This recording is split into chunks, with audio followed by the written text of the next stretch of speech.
প্রিয় দর্শক, আসসালামু আলাইকুম। ইতিপূর্বে আমি একটু ন্যাস্কো নিয়ে ভিডিও করেছিলাম। ন্যাস্কোর বর্তমান হাল হকিকত, ন্যাস্কো কীভাবে মানুষকে চুষে খাচ্ছে, ন্যাস্কোর থেকে বিদ্যুৎ লাইন নিয়ে সে লাইনটি কোনোরকমভাবে বিদ্যুৎ বকেয়া হলে লাইন কেটে দিয়ে তারপর কি ঝামেলায় পোহাতে হয়, সেটি সামান্য সংখ্যক আপনাদেরকে বলেছিলাম।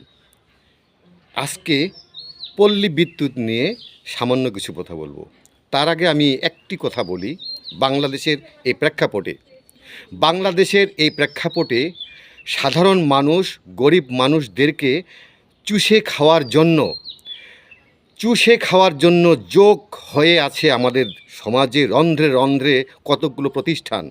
তার মধ্যে সমাজসেবার নাম করে এই যে আশা, গ্রামীণ ব্যাংকের মতো এমন শত শত প্রতিষ্ঠান যেগুলো সাধারণ মানুষের রক্ত চুষে খাচ্ছে।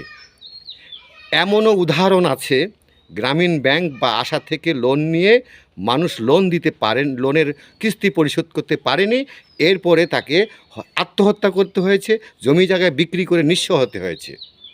তেমনি এই গ্রামীণ ব্যাংকের রক্তচোষা ডক্টর ইউনূস আমাদের সাধারণ মানুষের রক্ত চুষে চুষে সেই টাকা এক সময়ে ক্লিনটন ফাউন্ডেশনে দিয়েছিলেন, কোটি কোটি টাকা।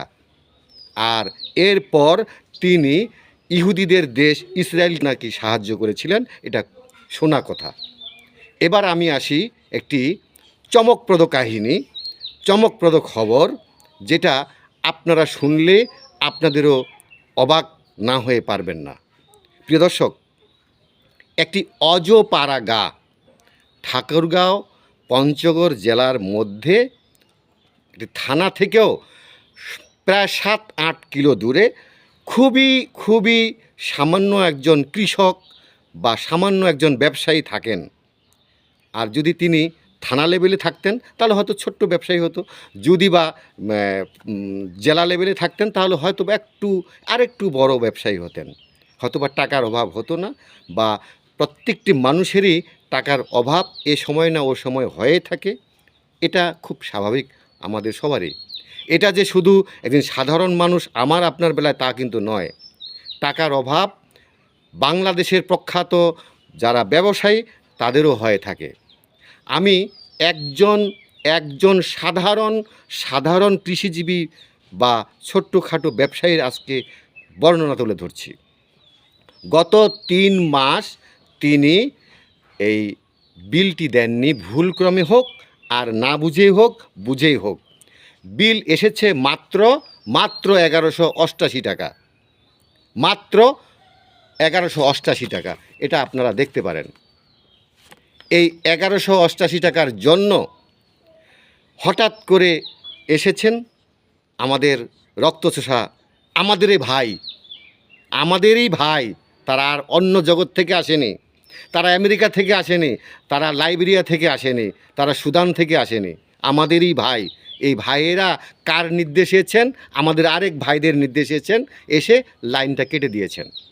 ভালো, লাইন কেটে দিলেন আপনারা, খুবই ভালো। এখন পরিশোধ করে দেওয়া হবে। পরিশোধ করতে গিয়ে দেখা গেল সেখানে দেখেন আরেকটা জিনিস, একটা বিল হলো তাদেরকে দিতে হবে 820 টাকা। এই দেখেন 828 টাকা। একটি বিল দেওয়া হলো 828 টাকা, আর একটি দেওয়া হলো 810 টাকা। এই যে দেখুন, এই 810 টাকা এবং 820 টাকা এটি দেওয়া হচ্ছে রক্ত চুষে খাবে সে কারণেই। কি চমৎকার আমাদের দেশ! সবচেয়ে বড় পরিতাপের বিষয়, লাইনটা কেটে দিয়েছেন ওনারা 11টা, 11:30 দিকে, আর তাৎক্ষণিকভাবে ধার করে হোক, এভাবে হোক সেভাবে হোক, টাকাটা পরিশোধ করা হয়েছে 3:30, 4টার দিকে। কিন্তু এই লাইনটি ওনারা লাগিয়ে দিবেন বলেছেন আগামীকালকে। বাহ, কি তুগলুকি কাণ্ড! হায় রে আমাদের সোনার বাংলাদেশ! এখানে দেখার মতো কেউ নেই, এখানে বলার মতো কেউ নেই। কিভাবে আছি আমরা?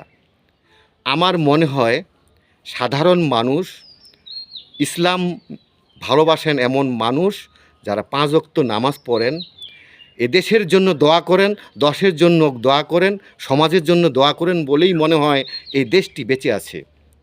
এ দেশটি ধ্বংস হয়নি, না হলে এমন অত্যাচার আর এমন তুগলুগি কাণ্ড এ দেশ থাকার মতো নয়।